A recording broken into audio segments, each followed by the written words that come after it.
Hello everyone.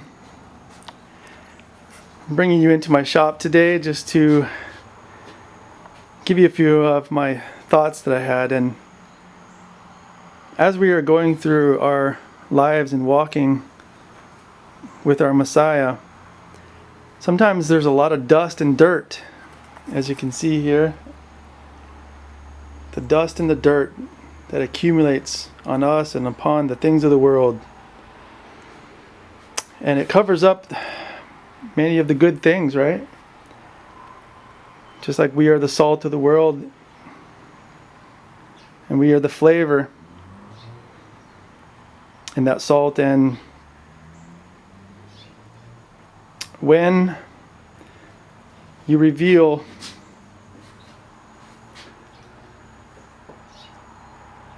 the word,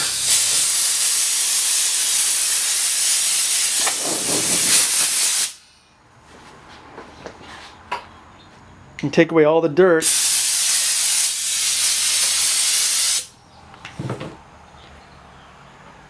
you can see clearly that the word still stands.